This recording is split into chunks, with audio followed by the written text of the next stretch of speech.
Introduction. Une alimentation adéquate ne répond pas seulement aux critères de santé, mais également de performance.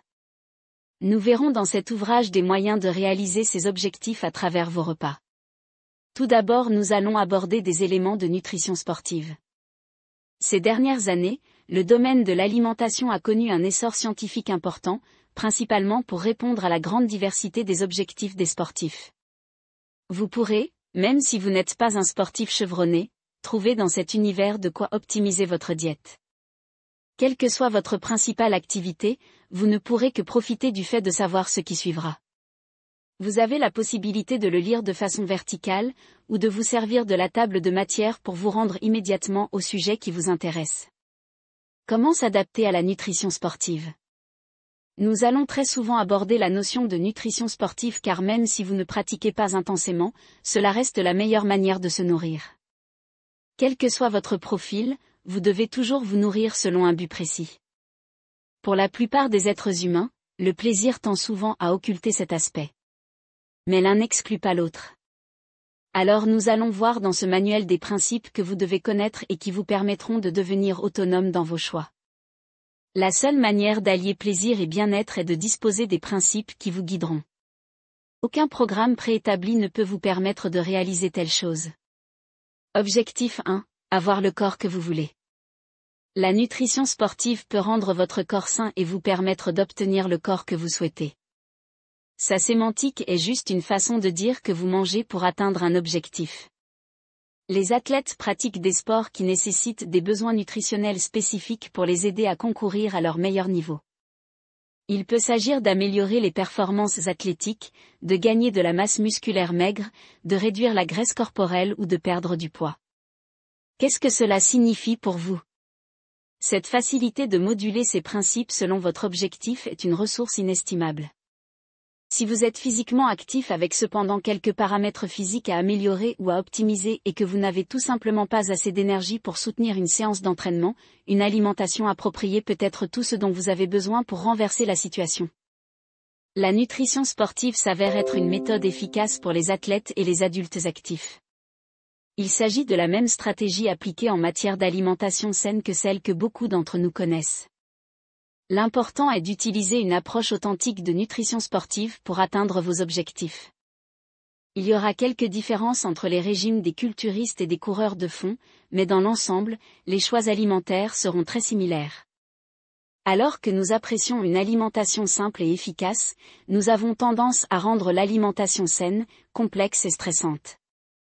Les conseils suivants vous aideront à intégrer la nutrition sportive et à manger pour obtenir le corps que vous visez. L'un des meilleurs outils de responsabilisation pour rester sur la bonne voie en matière de nutrition sportive est la conservation des journaux alimentaires. Des études ont montré que les personnes qui tiennent fidèlement un journal de fitness obtiennent le plus de succès.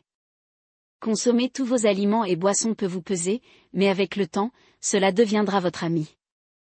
Au fil des semaines, il nous oblige à assumer la responsabilité de nos mauvaises habitudes alimentaires lorsque la nourriture dérape. Tirer des enseignements de notre documentation est l'objectif du journal. Une fois que nous avons adopté des habitudes alimentaires saines, nous n'avons généralement plus besoin du journal, d'autant plus que nous devenons de plus en plus avertis en matière de nutrition sportive. 1. Tenez un journal. Un journal alimentaire est la meilleure alternative à un entraîneur personnel. Cela vous permettra de suivre ce que vous mangez et vous permettra de vous demander ce qui motive principalement vos choix alimentaires. Vos choix alimentaires vous rapprocheront-ils du corps que vous souhaitez ou vous éloigneront-ils de vos objectifs? Selon le National Institute of Sport Medicine, tout le monde devrait surveiller son alimentation, même les professionnels du fitness. Les journaux sont un excellent moyen de sensibiliser les gens à l'alimentation et de les responsabiliser, de leur fournir des informations utiles et de les aider à planifier leurs repas. Un journal alimentaire peut consister à simplement noter chaque repas sain que vous prenez ou aussi complexe que de compter les calories, les grammes et de séparer les grands groupes d'aliments riches en nutriments. Quelle que soit l'approche du journal que vous choisissez d'essayer, elle doit être intégrée à votre mode de vie et vous aider à vous motiver à bien manger pour atteindre vos objectifs. Cependant, je recommande de faire simple au début afin d'acquérir l'habitude. Si vous devez vous livrer à des calculs complexes en fin de journée, il vous sera davantage difficile de persévérer. Cependant, la majeure partie de ce que contient ce livre, sont des objectifs à moyen et long terme. Vous ne perdez ou ne gagnez efficacement des kilogrammes qu'en les additionnant milligramme par milligramme. 2. Planifiez et préparez vos repas. Apprendre à planifier et à préparer des repas sains est l'une des stratégies les plus importantes utilisées par les athlètes pour obtenir de bons résultats. Cette approche nutritionnelle populaire facilite l'alimentation sur quelques jours à plusieurs semaines et permet au corps de suivre. Une alimentation appropriée stimule également le corps à brûler les graisses plus efficacement et à améliorer la composition corporelle, si cela est votre but. Je vous explique davantage. Supposons que vous savez ce que vous voulez manger dans la semaine. Alors pourquoi ne pas vous munir des ingrédients nécessaires pendant le week-end? Ou même préparer les repas pendant le week-end. Cela vous permet d'avoir des coups d'avance comme dans un jeu stratégique. Ainsi vous réduisez l'effort nécessaire entre votre plan et sa mise en pratique. Le succès des fast-food réside principalement dans ce concept. La durée d'attente dans un tel restaurant est moindre comparativement à un autre. Et la nature des sociétés dans lesquelles nous vivons fait que cette efficacité est prisée par la majorité des gens. Ainsi, dupez le système en ayant des repas prêts ou quasi prêts à votre disposition. Cela signifie qu'il faut prévoir du temps pour acheter, cuisiner et séparer les repas sains. Malheureusement, lorsque la vie devient trépidante, beaucoup d'entre nous optent pour des aliments transformés faciles et rapides plutôt que pour des aliments de qualité préparés à la maison. Selon l'American Council on Exercise, il est essentiel d'avoir un plan pour réussir la préparation des repas. Ce sera l'une des stratégies les plus importantes pour obtenir le corps que vous souhaitez. Pour rester sur la bonne voie, réservez un jour de la semaine pour la cuisson par l'eau, utilisez une mijoteuse si nécessaire, préparez des légumes et fractionnez les repas. Lorsque vous contrôlez ce que vous mangez, vous pouvez contrôler les résultats sur votre santé. Des aliments de fitness populaires à éventuellement inclure dans la préparation de vos repas hebdomadaires. Blanc de poulet. Patates douces. Riz brun ou blanc. Asperges. Légumes crus hachés, poivrons, céleri, brocoli. Quinoa. Avoine. Œufs. Dinde. 3. Un nombre de repas. Les athlètes sont connus pour manger plusieurs fois par jour afin d'atteindre et de maintenir leur forme optimale pour l'exercice. Des études ont montré que le fait d'organiser les collations tout au long de la journée augmente le métabolisme, stimule la synthèse des protéines musculaires, croissance, et favorise la perte de graisse. Il a également été démontré qu'il maintient le taux de glycémie, sucre, augmente l'énergie et nous permet un état de satiété pendant la journée. Il faut distinguer l'envie de manger et le besoin de manger. La collation est utile seulement si vos objectifs et vos activités peuvent le justifier. Dans d'autres cas, vous aurez davantage intérêt à apprendre à supporter la petite faim qui vous assaille entre les repas principaux. En effet, les besoins en calories, protéines, glucides et lipides peuvent excéder les apports possibles lors des repas principaux. Afin de pallier à cela, les sportifs utilisent principalement 2 techniques. La première consiste en des apports d'aliments sous forme liquide. La seconde consiste en des collations. Selon le Journal of the International Society of Sport Nutrition, les performances sportives s'améliorent lorsque les glucides et les protéines sont consommés au bon moment avant et après une séance d'entraînement. Cela est aussi l'une des raisons de l'utilisation des 2 astuces citées précédemment. Je vous donne l'exemple suivant afin que vous ayez une idée de ce que peut être une journée d'alimentation intégrant des collations. 6 heures, une source de protéines plus un glucide plus un lipide. 9 heures, collation protéinée plus un fruit ou légume. Midi, une source de protéines plus un glucide. 15 heures, collation protéinée. 7 p.m., une source de protéines plus un glucide plus une graisse. Bien que le calendrier nutritionnel présente de nombreux avantages, l'application de cette approche est un choix personnel. Certains athlètes et adultes actifs choisissent de faire le plein d'énergie en prenant seulement 3 repas réguliers par jour, petit déjeuner, déjeuner et dîner. Plus tard nous parlerons des protéines, glucides, lipides etc. Et aussi du jeûne intermittent entre autres techniques spécifiques. 4. Manger comme un athlète. Nous sommes nombreux à penser que pour améliorer notre forme physique et obtenir un look athlétique, il faut perdre du poids. C'est ce que les affiches de marketing finissent par nous faire croire. Mais n'oubliez pas que ces firmes ont principalement pour objectif de vous vendre un produit en vous suggérant un modèle trié sur le volet. La vérité est que beaucoup de ces régimes sont trop restrictifs en termes de calories, manquent de nutriments et peuvent faire plus de mal que de bien. Le corps est une machine efficace qui a besoin d'énergie pour une santé et une forme optimale. Il a été démontré que le fait de priver le corps de nutriments vitaux réduit notre capacité à perdre de la graisse, à maintenir les muscles et à diminuer notre métabolisme. L'exemple principal figure parmi les lipides. Beaucoup pensent que lorsqu'on est déjà en surpoids, il ne faut pas consommer de lipides.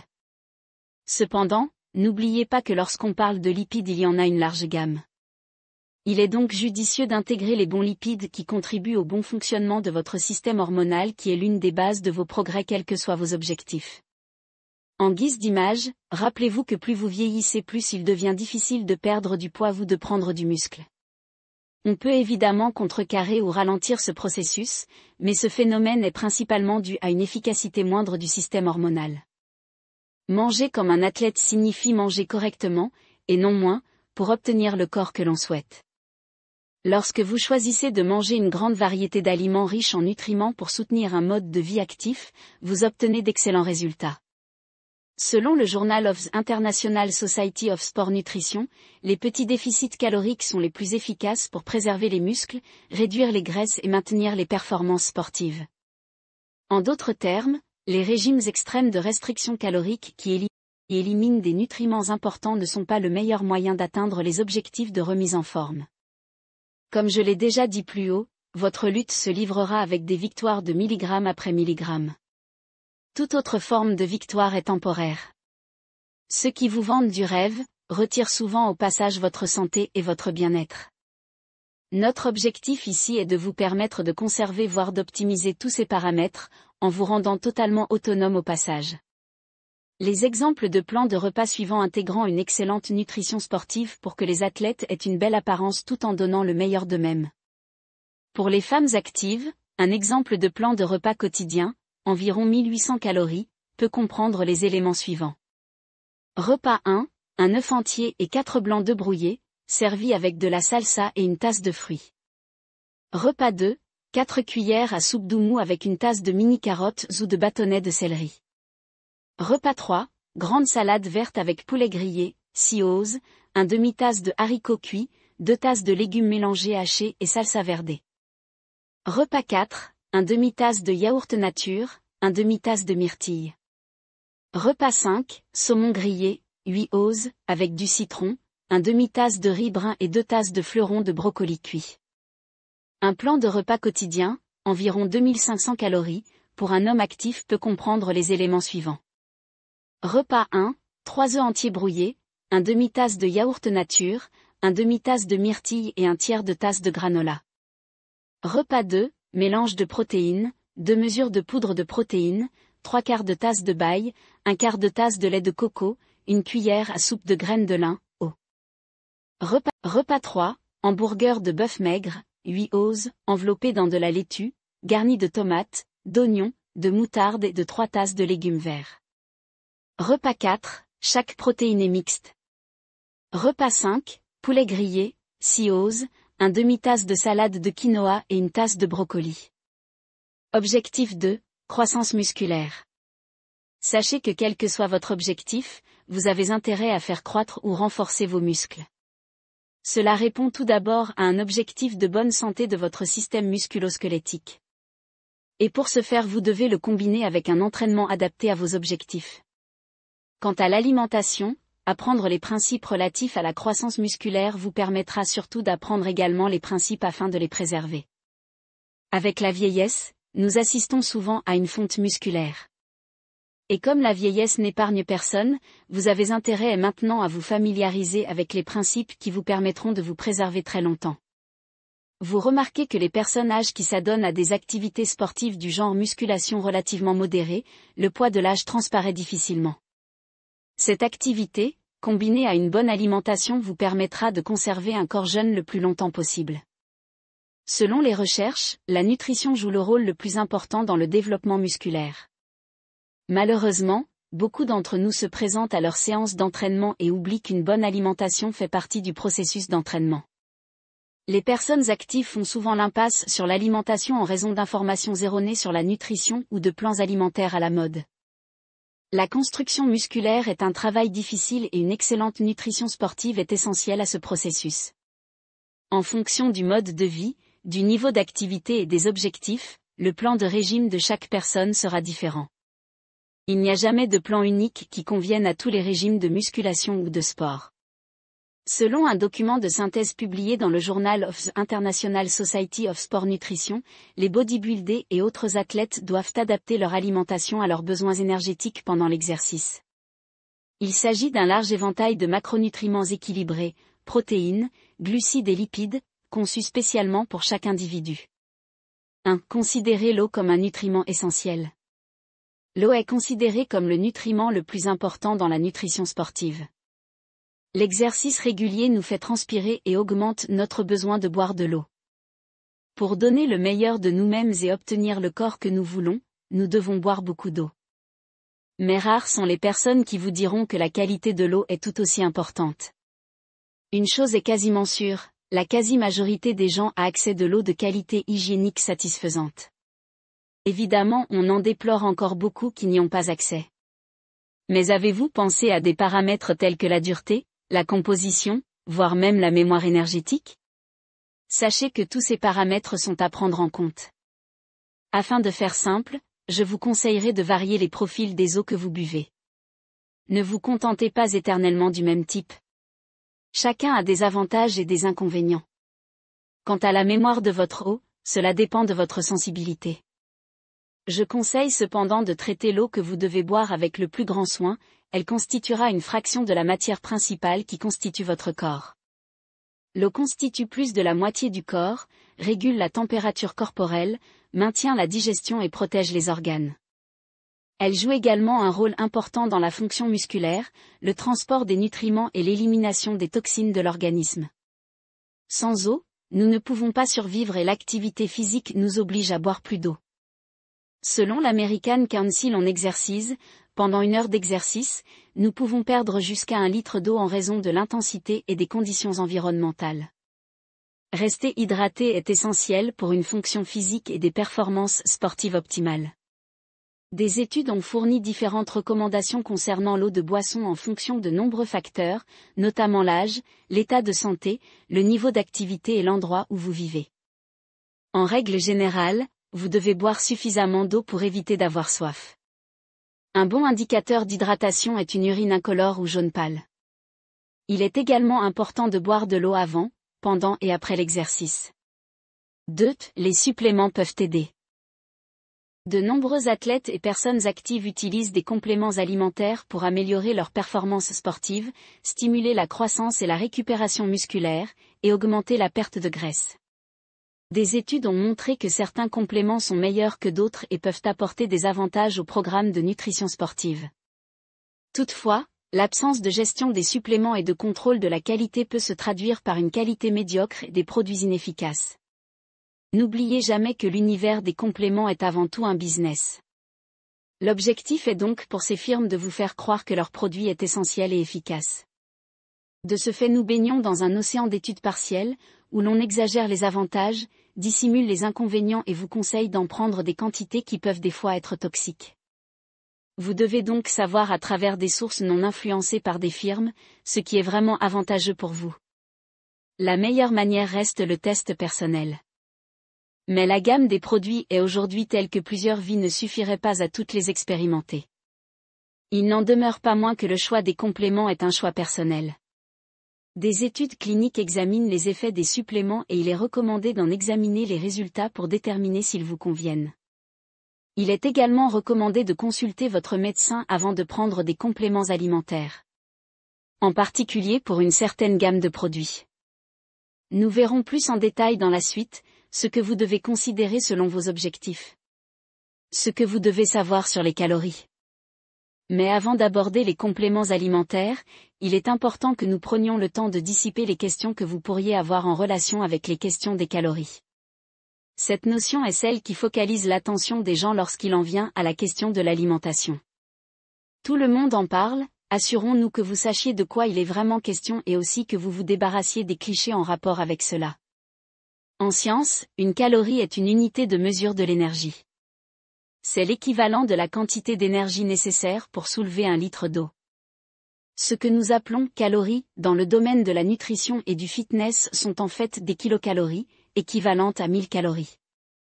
Nous les utilisons pour exprimer la quantité d'énergie disponible dans les aliments et les boissons. Vous utilisez cette énergie pour accélérer les différents processus physiologiques qui se déroulent dans le corps et pour déplacer le corps. Lorsque vous consommez plus de calories que ce dont votre corps a besoin, des graisses supplémentaires sont stockées et vice-versa. Question fréquemment posée. 1. Combien de calories ai-je besoin? Le nombre de calories dont vous avez besoin dépend de votre âge, de votre taille et de votre niveau d'activité. La plupart des adolescents et des adultes ont besoin d'environ 1500 à 2500 calories par jour. Vous pouvez utiliser la formule Harris-Benedict pour déterminer vos besoins en calories. Dans la même optique que ce que nous avons dit plus haut, plus vous êtes âgé, plus vous avez besoin de calories pour maintenir ce poids. Retenez que plus vous êtes âgé, moins votre système est efficace. Ce paramètre est à prendre en compte dans tout et pour tout. Mais cela ne signifie pas que vous devez tomber dans l'excès mais adapter vos objectifs et moyens à vos réalités. La déception est l'un des obstacles majeurs dans le suivi d'un programme. Ainsi vous gagnerez à vous fixer des objectifs rationnels. 2. Calories et poids. En guise d'indication, 1 kg de graisse équivaut à environ 3500 calories, donc si vous faites le calcul, vous pouvez voir que vous devez brûler 3500 calories pour perdre 1 kg de graisse. Réduire de 500 calories par jour votre apport calorique quotidien typique devrait se traduire par une perte d'1 kg par semaine. Du moins pendant un certain temps, à mesure que vous perdez du poids, vos besoins caloriques quotidiens diminuent également. Mais dans la réalité cela se passe-t-il ainsi? On le verra plus tard. 3. Quel est l'impact calorique de l'activité physique? Il faut de l'énergie pour se déplacer, soulever ou faire toutes sortes de choses, donc plus on se déplace, plus on soulève ou tire, plus on a besoin d'énergie pour pousser ou tirer. En outre, les exercices de résistance qui développent les muscles augmentent votre métabolisme, ce qui signifie que votre corps a besoin de plus de calories, même si vous ne faites pas beaucoup d'exercices. La musculation est donc un excellent moyen de vous aider à atteindre un poids optimal, car cela accroît en quelque sorte votre efficacité de mobilisation et de consommation d'énergie. 4. Quelle est la précision des calculateurs de calories? Proche, mais probablement pas 100% exacte. La plupart d'entre elles sont basées sur la formule Harris-Benedict, qui détermine votre métabolisme de base, c'est-à-dire le nombre de calories dont vous avez besoin pour rester en vie et éveillé. Le calculateur doit également tenir compte de votre niveau d'activité quotidienne typique, qui est une estimation grossière. Il est difficile de savoir exactement combien de calories vous devez brûler par rapport à une activité physique, et cela peut varier d'un jour à l'autre. Ces calculateurs sont un bon moyen de commencer, mais si vous avez l'impression que vous ne modifiez pas suffisamment votre poids, vous devrez peut-être ajuster votre apport ou votre dépense calorique en conséquence. L'expérience reste le meilleur indicateur et guide. 5. Quelle est la meilleure façon de suivre mes calories? Comme indiqué au tout début, vous pouvez utiliser un carnet ou un journal alimentaire, pour vérifier le nombre de calories et faire des calculs. Mais pour l'instant, je pense que le meilleur moyen de vous aider à suivre vos calories est d'utiliser un site web de suivi des calories. Vous choisissez les aliments que vous mangez et les boissons que vous buvez et le site compte les calories et vous donne un score nutritionnel quotidien. En outre, vous pouvez suivre le nombre de calories que votre corps brûle chaque jour. C'est gratuit. 6. Toutes les calories sont-elles égales par rapport à leur source? Il y a 4 calories par gramme de glucides, 4 calories par gramme de protéines et 9 calories par gramme de graisse. Cela ne change pas. Je pense que l'expression « toutes les calories ne se valent pas » implique que certaines sources de calories sont meilleures que d'autres. En bref, la plupart de vos calories doivent provenir d'aliments riches en nutriments. Ainsi, si 250 calories de sucreries équivalent à 250 calories de bananes, de pommes et de poires, ces fruits sont évidemment meilleurs pour la santé. Nous en comprendrons profondément la raison plus tard. Dans la suite, nous verrons spécifiquement comment engager toutes ces nouvelles connaissances dans un objectif de perte de poids. Même si cela n'est pas votre but, sachez qu'avoir une compréhension holistique du fonctionnement de la nutrition ne peut que servir vos buts et vous transformer en nutritionniste pour vos proches. Car même si cela ne vous concerne pas directement, je parie qu'un de vos proches a comme objectif de perdre du poids. Mes conseils pour une perte de poids réussie. Faire un régime pour perdre du poids n'est pas une partie de plaisir et il n'y a pas de raccourci, vous devez réduire les quantités de calories que vous apportez à votre système. Le bon sens vous permet déjà à ce stade de savoir qu'à défaut, brûler plus de calories vous facilitera la réalisation de cet objectif. Cela peut être fastidieux et les progrès sont lents. Sans vos friandises préférées riches en calories, vous pouvez vous sentir privé. Mais comment rester motivé, et surtout, comment ne pas vous priver de manger de bons aliments autant d'un point de vue organoleptique que d'un point de vue de santé. 1. Stratégie de perte de poids. Vous devez manger moins ou faire plus d'activité physique. Mieux encore, faites les deux. L'exercice vous aidera à perdre du poids et à améliorer votre santé. Vous n'avez rien à faire d'autre que de sortir et de marcher pendant 1 heure, 5 jours par semaine. Vous pouvez aussi préférer l'intensité de la musculation ou des exercices dans un club de sport. Choisissez simplement quelque chose qui vous motive. Quel est l'idéal? Avez-vous entendu parler de l'exercice à haute intensité et à intervalles, I? Cela est certainement votre meilleur allié. Mais si vous êtes débutant en sport, je vous le déconseille pour l'instant, car ça peut être véritablement éprouvant pour votre système cardiovasculaire. Une période d'adaptation à intensité faible, voire modérée est nécessaire. Ainsi, selon votre historique en matière de sport, vous pouvez commencer par de la marche, ou de la course, etc. Revenons à votre régime alimentaire. Il est très important de veiller à vos besoins nutritionnels, alors faites-en une priorité dans votre vie. Tout d'abord, vous devez savoir combien de calories vous devez consommer chaque jour. Utilisez un calculateur de calories pour vous aider au début. Le principe est que vous devez consommer moins de calories que ce que vous mangez actuellement sur une base quotidienne réduite. Rappelez-vous tout ce que nous avons dit précédemment sur les calories. Nous verrons plus tard avec des exemples d'aliments ce que de tels choix impliquent en pratique. Vous devez tenir compte des calories que vous absorbez, et de celles que vous brûlez lorsque vous faites de l'exercice. Conservez une trace de tous les aliments que vous mangez grâce à un journal alimentaire, comme recommandé au début. 2. Choisissez des aliments sains. Un régime ne consiste pas seulement à réduire les calories. Vous devez manger la bonne quantité d'aliments nutritifs afin d'obtenir suffisamment de glucides, de protéines et de graisses, ainsi que des vitamines, des minéraux et des fibres en quantité suffisante, tout en évitant les excès de graisses saturées, de graisses trans, de sucre ajouté et de sodium. La meilleure façon d'y parvenir est de planifier vos repas à l'avance chaque jour, voire de façon hebdomadaire comme nous le recommandons plus haut. Vous devez savoir quelle quantité de nourriture vous consommez réellement. Nous avons souvent tendance à sous-estimer la quantité réelle de nourriture que nous mangeons au cours de la journée. Il est donc préférable de mesurer toutes vos portions, du moins jusqu'à ce que vous deveniez plus compétent dans l'estimation des portions à vue. Cela me rappelle l'anecdote du coach sportif qui avait conseillé à son élève de collecter les emballages dans friandises qu'il consommait dans la journée. Lorsque l'élève le fit, il se rendit compte de l'énorme quantité qu'il ingérait ainsi et cette prise de conscience lui permet de se décider à suivre un régime. Souvent nous nous figurons mal les quantités que nous ingérons, car nous avons perdu l'habitude de manger en toute conscience. Il s'agit quasiment d'une activité automatique. Vous est-il déjà arrivé de ne pas vous rappeler d'avoir pris ou non un repas? Investissez si nécessaire dans une balance de cuisine numérique, utilisez des tasses et des cuillères à mesurer, et mesurez tout. Cet investissement est surtout intéressant au début, afin de développer une conscience des quantités ingérées. 3. Élaborez un plan de repas. Efforcez-vous de remplir votre plan de repas quotidien avec une variété d'aliments sains. N'oubliez pas que les boissons sont également riches en calories.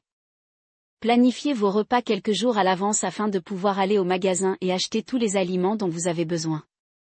La planification des repas peut vous aider à économiser sur les produits d'épicerie et à éviter les achats impulsifs dans l'allée des snacks et surtout cela vous aidera à respecter le plan. Voici un exemple de plan de repas pour une journée. Il fournit environ 1800 calories tout au long de la journée et est riche en fibres et en nutriments. Si vous voulez perdre quelques calories, vous pouvez omettre le chocolat noir, le miel, la mayonnaise, la sauce à l'huile et au vinaigre et le beurre pour économiser environ 450 calories. Vous pouvez également rechercher des variétés de condiments et de vinaigrettes que vous aimez avec des calories réduites et utiliser des édulcorants non nutritifs pour dompter votre envie de sucrerie. Ce que vous ne devez pas faire, c'est supprimer les fruits et légumes sains et les céréales complètes, car ils sont pleins de nutriments et de fibres. Petit déjeuner. 3/4 de tasse de flocons d'avoine. 1 cuillère à soupe de miel. Un demi-verre de lait écrémé. 1/4 de tasse de myrtille. 6 onces de jus d'orange. 1 tasse de café noir. Collation du matin. 1 pomme. 12 amandes. Avec du soda au citron. Déjeuner. Un sandwich au thon.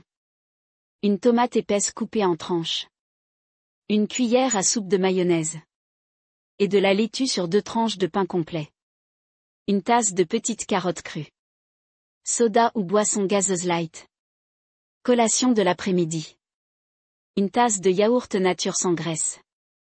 1/4 de tasse de céréales complètes croustillantes. 1 cuillère à soupe de miel. Dîner. 1 tasse de salade d'épinards crus. 1 once de fromage cheddar. 1 demi-tasse de tomates cerises. Et 1 cuillère à soupe de vinaigrette à l'huile. Un steak de 3 onces. 1 tasse et demie de purée de pommes de terre. Et 1 tranche de beurre. 1 tasse de haricots verts. Collation du soir. 1 once de chocolat noir. Ce plan de repas vous permet-il d'être rassasié tout au long de la journée? Si ce n'est pas le cas, vous pouvez modifier votre plan de repas pour inclure davantage d'aliments riches en nutriments et peu caloriques, comme les légumes verts et les légumes à feuilles. Si votre plan de repas vous donne faim tous les jours, peut-être brûlez-vous trop vos calories. N'oubliez pas qu'il est possible de perdre du poids lentement. Rappelez-vous notre principe. Veillez à vous autoriser une friandise par jour ou par 2 jours etc., environ 100 calories, et vous pouvez essayer les édulcorants artificiels pour contrôler les envies de sucre. Buvez beaucoup d'eau. Un grand verre d'eau ne contient aucune calorie et vous pouvez l'aromatiser avec une tranche de citron ou de citron vert, ou si vous aimez le pétillant, optez pour un soda. Sachez cependant que ces exemples ne sont pas des règles. Ils n'ont pour but que de vous donner une brève idée de ce qui est possible. À vous de l'adapter en fonction de vos envies et besoins. Tant que cela est possible, ne sacrifiez pas le plaisir. Il existe toujours des façons saines de conserver le plaisir. Dans la suite, nous explorerons un peu plus la notion de satiété. Le secret de la perte de graisse, la satiété. Lorsqu'il est question de perte de poids, les 2 facteurs qui viennent généralement à l'esprit sont l'apport calorique et la consommation de calories.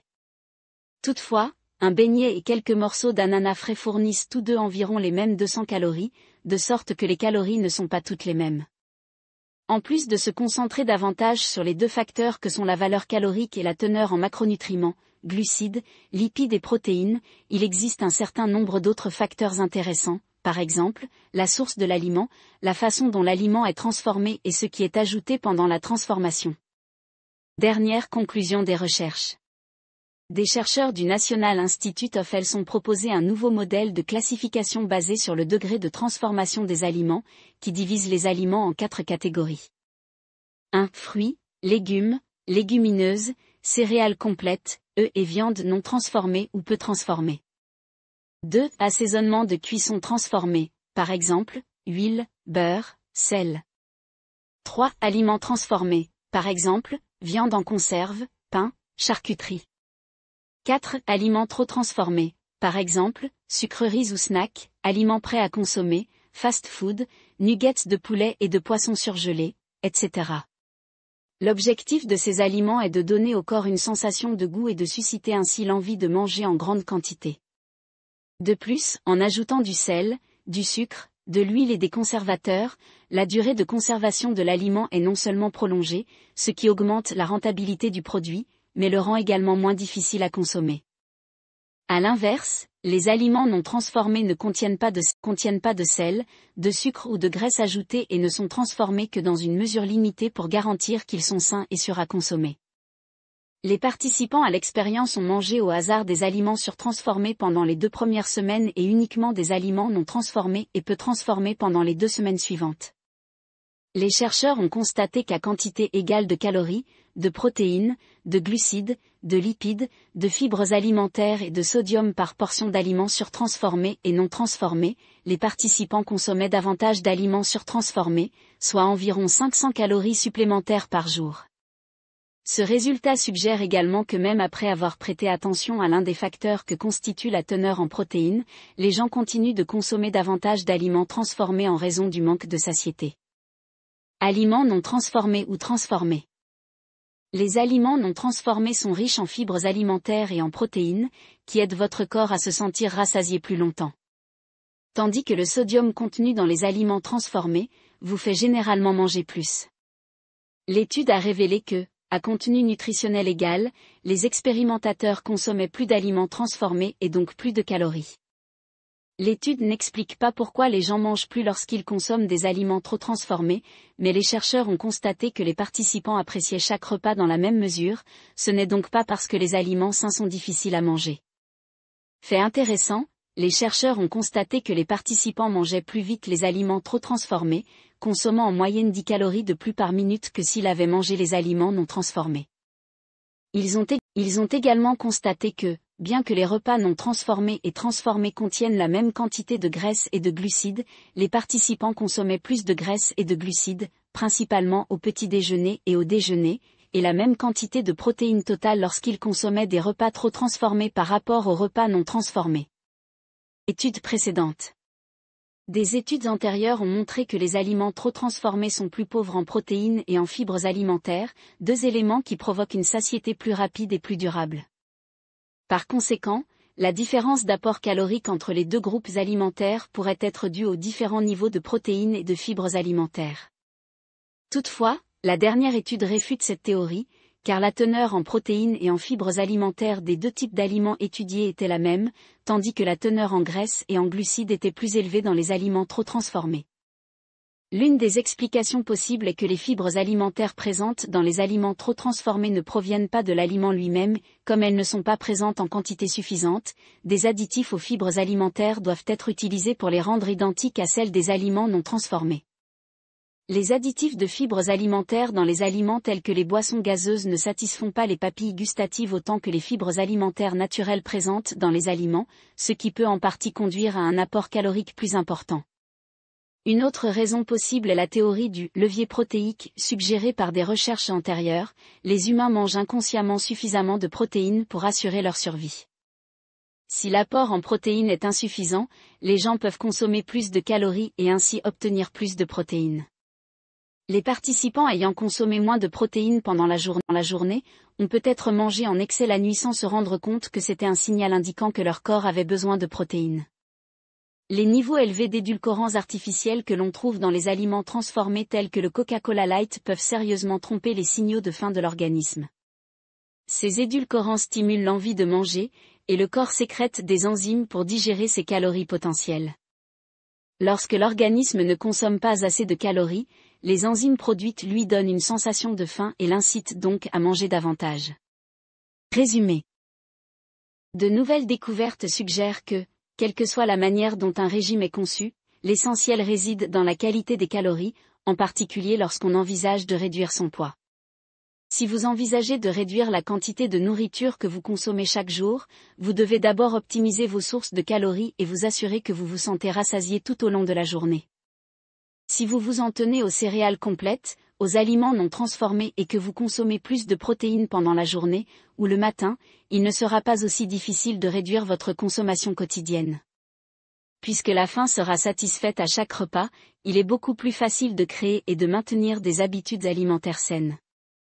De même, la vitesse de l'alimentation doit faire l'objet d'une attention particulière.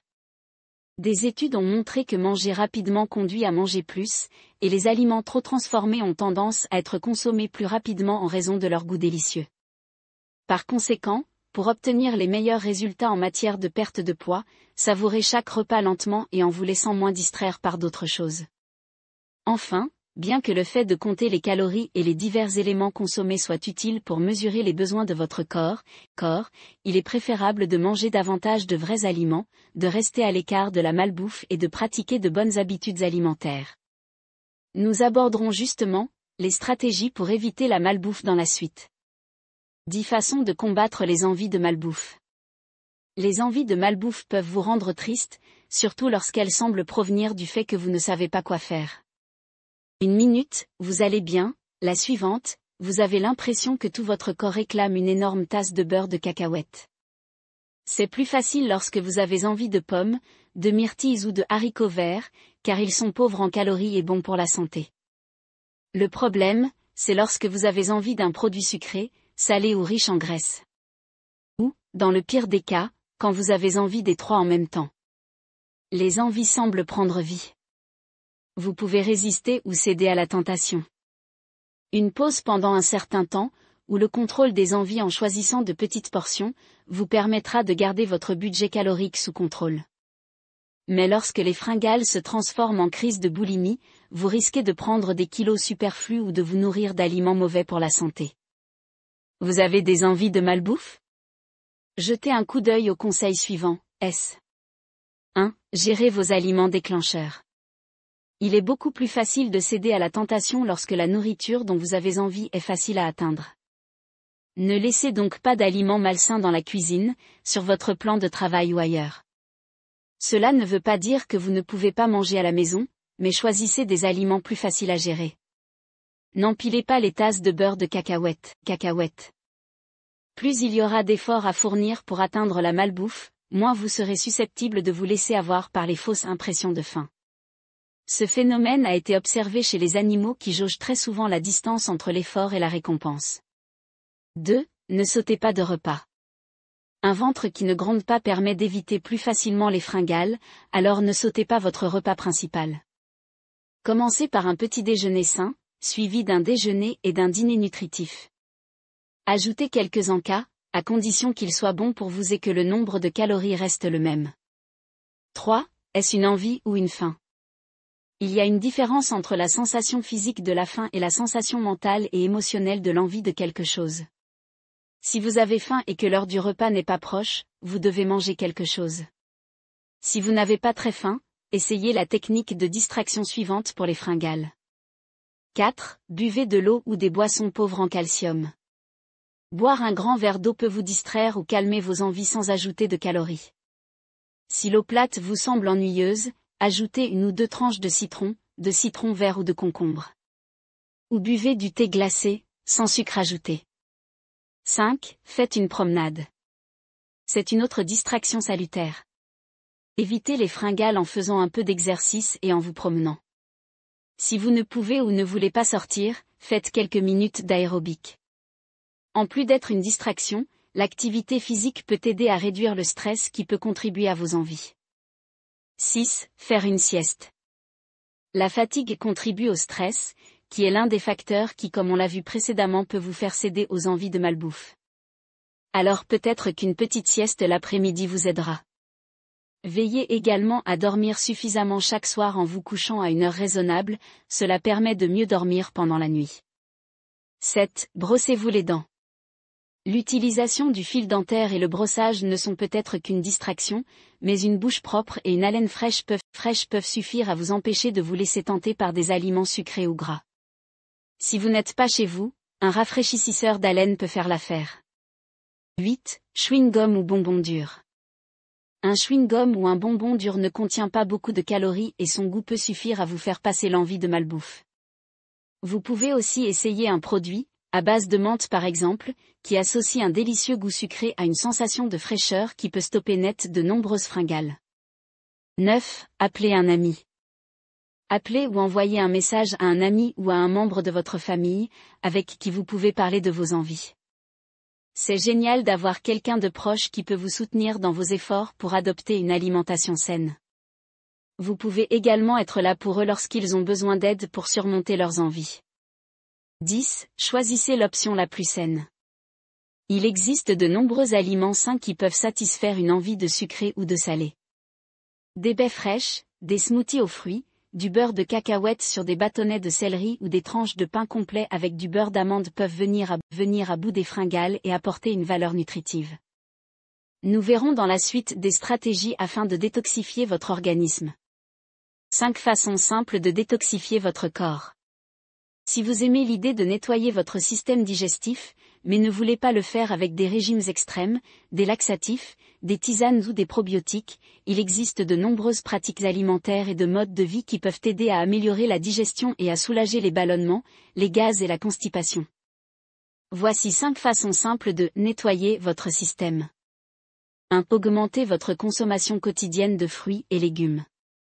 Essayez de manger au moins 3 portions ou plus de légumes et 2 portions ou plus de fruits frais par jour, mais de préférence 8 à 10 portions par jour. Si les produits frais ne sont pas disponibles, les produits surgelés constituent la meilleure alternative. Parmi les exemples, citons la laitue, le brocoli, les poivrons, les carottes, les haricots verts, le potiron, la laitue, les artichauts, le chou frisé, les épinards, les blettes, les myrtilles, le raisin, les oranges et les fraises. Les personnes souffrant de certains troubles digestifs peuvent bénéficier de légumes riches en fibres tels que les carottes, les courges, les patates douces, les pommes de terre, les betteraves, les navets européens, les rutabagas et les radis. 2. Essayez les aliments riches en probiotiques.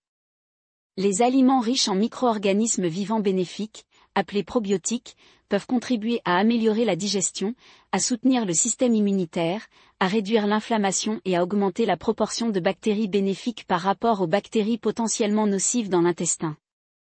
Les 2 souches de probiotiques les plus courantes sont Lactobacillus acidophilus dans l'intestin grêle et Bifidobacterium bifidum dans le gros intestin.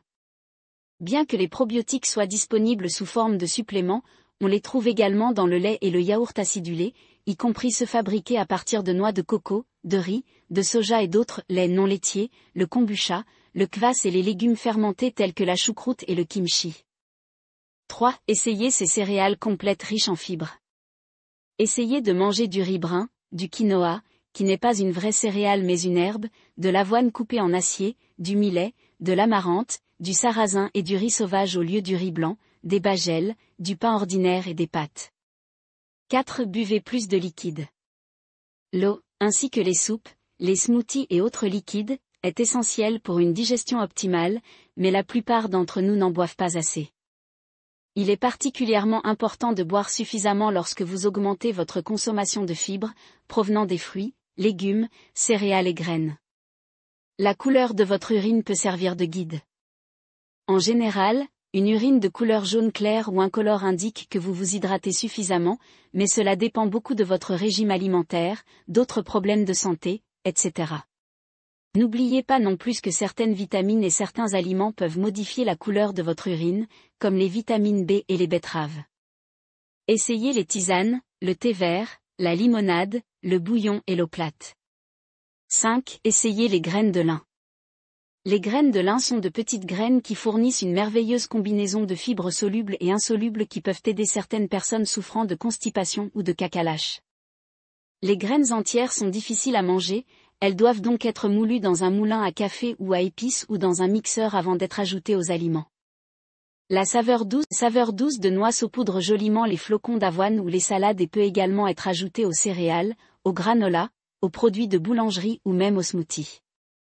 Les autres aliments sont légumes secs et légumineuses, les pois jaunes et verts séparés et les lentilles sont faciles à digérer et nécessitent moins de temps de trempage. Les autres légumineuses sont les haricots rouges, les pois tachetés, les haricots verts, les pois chiches, garbanzos, et les haricots rouges. Noix et graines, noix, graines et beurre de noix non salées telles que les graines de citrouille, les graines de chia, les graines de sésame, les graines de tournesol, les amandes, les noix de cajou et les noix. Les aliments riches en acides gras oméga 3, des quantités modérées de poissons pochés, grillés ou cuits à la vapeur tels que les anchois, le hareng, le maquereau, les sardines et le saumon sauvage. Huile d'olive extra vierge, huile de noix de coco, huile d'avocat. Autre moyen de purifier votre corps. Douche contrastée. Le contraste entre l'eau chaude et l'eau froide augmente la circulation et permet aux nutriments, à l'oxygène et aux cellules immunitaires d'atteindre les tissus endommagés et stressés, en éliminant les déchets métaboliques, les sous-produits inflammatoires et autres substances toxiques. Commencez par 3 minutes d'eau chaude, puis moins d'1 minute d'eau froide. Répétez ce schéma au moins une fois, toujours en refroidissant, par exemple, 3 minutes chaudes, 1 minute froide, 3 minutes chaudes, 1 minute froide. Plantago ovata. Le plantain est une fibre alimentaire qui favorise le fonctionnement normal des intestins, nettoie la couche de mucus de l'intestin et augmente le volume et la douceur des selles. Une cuillère à café de poudre de psyllium peut être mélangée à au moins 8 onces d'eau. Buvez immédiatement. Précaution à prendre. N'oubliez pas qu'aucune méthode ne convient à tout le monde. Si vous souffrez de constipation, de ballonnement, de gaz et d'autres symptômes, il est important d'en parler à votre médecin. Nous allons d'ailleurs voir dans la suite quelques mythes qui concernent l'alimentation. Cette idée fausse courante sur la nutrition sportive. Mythe 1, les glucides font grossir. Beaucoup de gens savent que la consommation de protéines après une séance d'entraînement favorise la construction musculaire et la combustion des graisses, mais les glucides peuvent en fait faire la même chose. Pendant l'entraînement, les muscles du corps dépendent principalement du glycogène musculaire stocké dans les glucides pour obtenir de l'énergie. Si l'on ne consomme pas suffisamment de glucides après l'entraînement, le corps obtiendra ce glycogène musculaire essentiel en dégradant les protéines et en ralentissant le processus de récupération musculaire. Il est donc important de compléter à la fois les glucides et les protéines après l'entraînement. Mythe 2, consommer autant de protéines que possible. Si un régime hyperprotéiné peut certainement être bénéfique pour l'organisme, il existe un seuil. Des études ont montré que la quantité maximale de protéines que le corps peut absorber en une seule fois est d'environ 30 à 40 grammes. L'excédent est soit décomposé pour fournir de l'énergie, soit transformé en graisse pour être stocké. Il est scientifique établi qu'il faut avoir 30 à 35% de protéines dans un repas afin de couvrir les besoins en protéines et de s'assurer que les graisses, fibres, vitamines et minéraux nécessaires sont consommés. En outre, essayez d'obtenir ces nutriments en mangeant de vrais aliments, car cela vous apportera généralement aussi d'autres nutriments essentiels à la réparation de vos muscles. Par exemple, un œuf contient environ 5 grammes de protéines de haute qualité, les 9 acides aminés essentiels, ainsi que 13 vitamines et minéraux. Mythe 3, boire 8 verres d'eau par jour. Cette idée est connue de presque tout le monde, mais elle n'est pas assez précise. Comme l'eau et ses effets varient d'une personne à l'autre, les besoins quotidiens en eau varient pour chaque personne. Une consommation quotidienne de 3,7 litres d'eau pour les hommes et de 2,7 litres pour les femmes est recommandée. Pour les personnes qui font de l'exercice, cette quantité recommandée varie à la hausse ou à la baisse en fonction de l'intensité, de la durée et du taux de transpiration. Plutôt que de s'inquiéter de savoir si l'apport est raisonnable, il est préférable de juger par les signes de déshydratation. Si vous avez des vertiges, des maux de tête ou une urine jaune foncée, cela peut être un signe que votre organisme est déshydraté. Réapprovisionnez-vous en eau jusqu'à ce que la couleur de votre urine soit normale. L'idéal est cependant d'éviter d'en arriver à ce stade. Car lorsque cela apparaît, c'est déjà le signe que le corps est en souffrance. Mythe 4, réduire drastiquement l'apport calorique, est le moyen le plus rapide de perdre du poids. Presque tous les nutritionnistes sont d'accord avec l'idée que si l'on absorbe plus de calories que l'on en brûle, on prend du poids. En théorie, cela signifie donc qu'en vous efforçant de réduire les calories de votre alimentation, vous perdrez rapidement du poids. Dans la pratique, cependant, ce n'est pas le cas. Lorsque l'apport calorique diminue, le corps réagit en consommant moins de calories et en signalant un état de faim. Dans ce cas, l'organisme produit davantage de cortisol, l'hormone du stress, ce qui entraîne une prise de poids plutôt qu'une perte. La bonne approche consiste à optimiser l'apport calorique dans l'alimentation, par exemple, les légumes, les céréales complètes et les bonnes graisses. Une perte de poids durable doit être relativement lente et sans danger pour la santé, probablement de l'ordre de 0,5 à 1 kg par semaine. Mythe 5, manger après 20 heures fait grossir. Chaque personne a un emploi du temps différent, ce qui conduit naturellement à des heures différentes pour chaque repas. Même notre horloge biologique a des phases, cela est fortement conditionné par nos habitudes. En supposant que vous vous rendiez à la salle de sport après le travail à 18 heures, il est probable que ce soit vers 20 heures le soir et il n'y a rien de mal à cela. C'est ce que vous mangez, et non le moment où vous le mangez, qui comptera dans ce cas, pour atteindre vos objectifs. Manger des aliments riches en nutriments, comme des protéines maigres et des légumes, vous donnera une sensation de satiété et ne vous fera pas prendre de poids. À l'inverse, si vous mangez un repas riche en calories à 8 heures du matin et que vous vous couchez une heure plus tard, vous risquez de souffrir d'indigestion et de prendre du poids. Mythe 6, le moindre ajout de sel fait gonfler. Les personnes qui transpirent beaucoup doivent consommer plus de sodium que la moyenne des gens. La transpiration entraîne une perte de sodium, un électrolyte important dont le corps a besoin non seulement pour maintenir l'équilibre hydrique, mais aussi pour prévenir la déshydratation des intestins et du corps. C'est pourquoi le sel empêche votre corps de se déshydrater, au lieu de vous faire gonfler. C'est pourquoi les boissons pour sportifs contiennent d'autres éléments électrolytiques tels que le sodium et le potassium. Mythe 7, l'exercice physique brûle plus de graisse à jeûne. Certaines données suggèrent que faire de l'exercice à jeûne peut augmenter l'utilisation des graisses de 20%, mais cette affirmation est sujette à caution. Si l'organisme ne stocke pas suffisamment de glycogène musculaire, il dégrade les muscles pour fournir de l'énergie. Par conséquent, l'entraînement à jeûne est susceptible de brûler des muscles et non des graisses. En outre, s'entraîner à jeûne peut provoquer une fatigue mentale et réduire les performances d'entraînement. Il y a ceci dit plein d'avantages à s'entraîner à jeûne, mais vous devez en acquérir l'habitude et surtout l'intégrer dans un plan global qui assure par exemple un stock de glycogène suffisant. Nous allons voir les principaux groupes d'aliments dans la suite. Cette partie sera relativement technique mais accrochez-vous car c'est abordable par tous et surtout cela enrichira votre savoir dans ce domaine. Aliments pour sportifs. Définition. Aliments spécialement transformés pour répondre à l'état métabolique physiologique, à la capacité d'exercice et aux besoins particuliers en certains nutriments des personnes qui font de l'exercice, personnes qui pratiquent une activité physique 3 fois par semaine ou plus, pendant une durée de 30 minutes ou plus, à une intensité modérée ou plus par exercice. 2. La classification. 1. En fonction des nutriments caractéristiques. A. Complément énergétique. Aliments de nutrition sportive dont les glucides constituent l'ingrédient principal, capable de fournir de l'énergie rapidement ou en continu. Les glucides ne fournissent pas moins de 60% de l'énergie totale du produit. Le métabolisme énergétique du corps humain pendant l'exercice est caractérisé par une intensité élevée et des taux de consommation élevés, qui peuvent atteindre 2 ou 3 fois, voire des centaines de fois, le niveau de consommation énergétique en temps normal. La reconstitution opportune de l'énergie pendant l'exercice est nécessaire pour garantir une intensité définie de l'exercice et contribue à retarder la fatigue de l'exercice et à prévenir les blessures sportives. Les valeurs énergétiques sont donc un indicateur clé dans cette catégorie.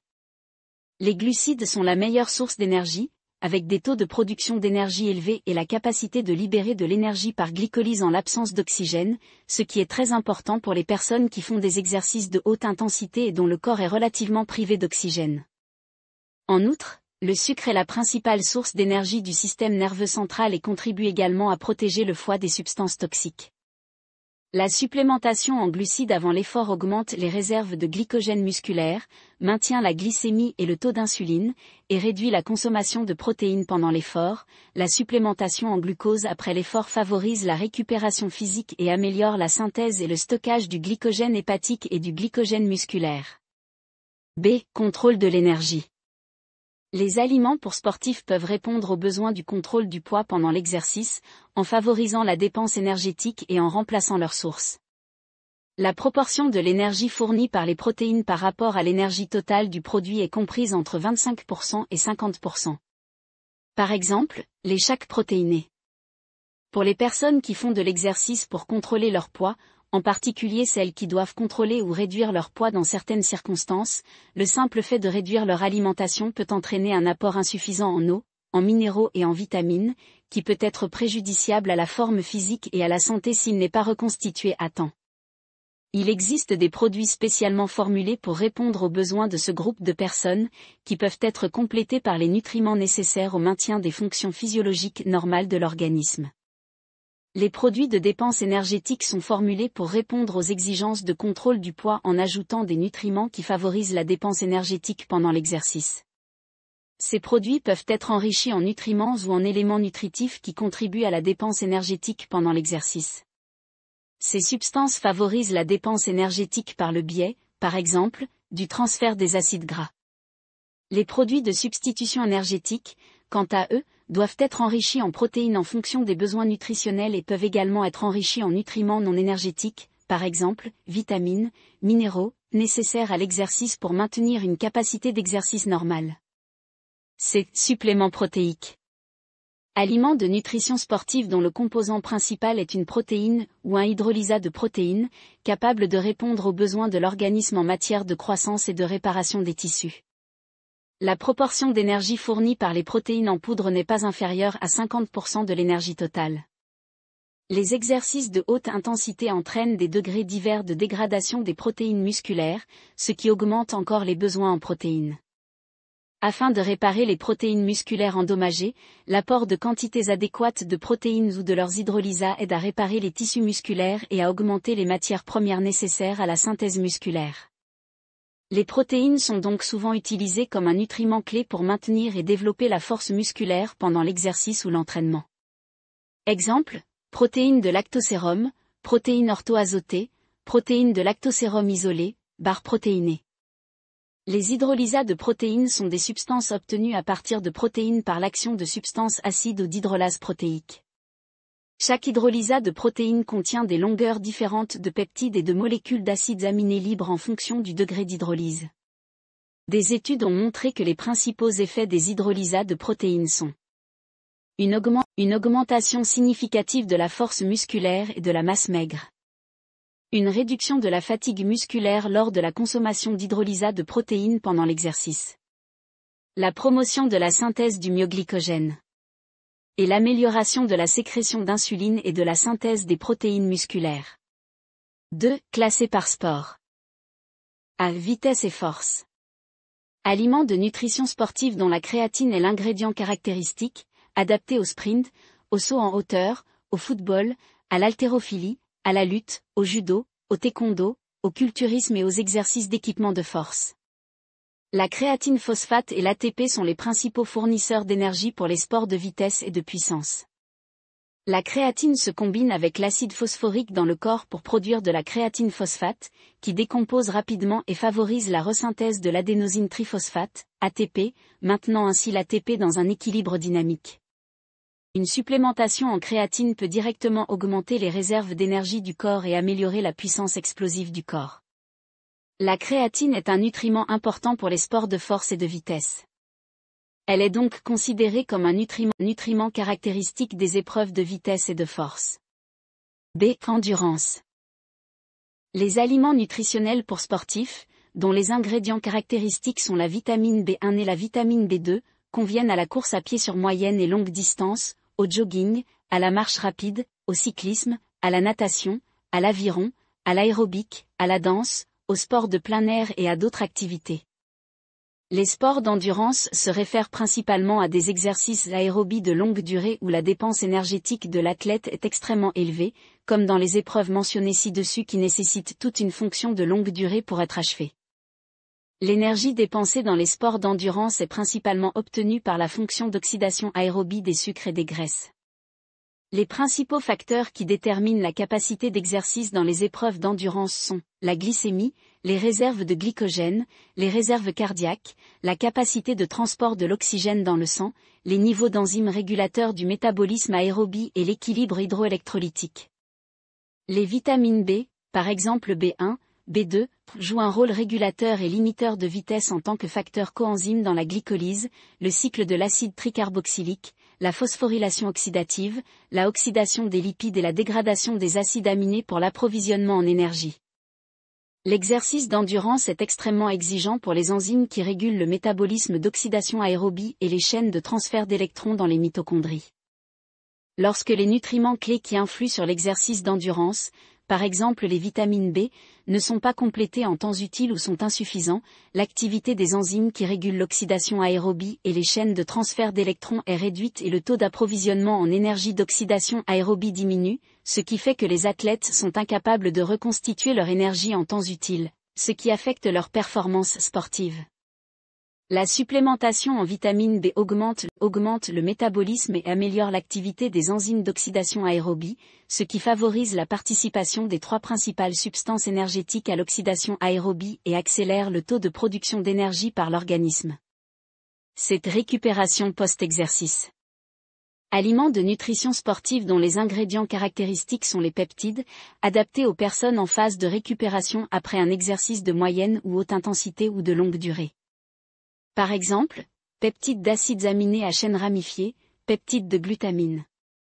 Après un exercice lourd et prolongé, une mauvaise récupération conduit souvent à un déclin de la forme physique et même à des problèmes tels qu'une faible immunité persistante. L'utilisation de machines pour des exercices de port de poids lourd stimule fortement les muscles et si les muscles endommagés ne sont pas réparés à temps, la poursuite d'un entraînement lourd fait que le corps accumule de la fatigue, ce qui, avec le temps, produira un surentraînement, conduisant à une croissance musculaire lente, une force réduite.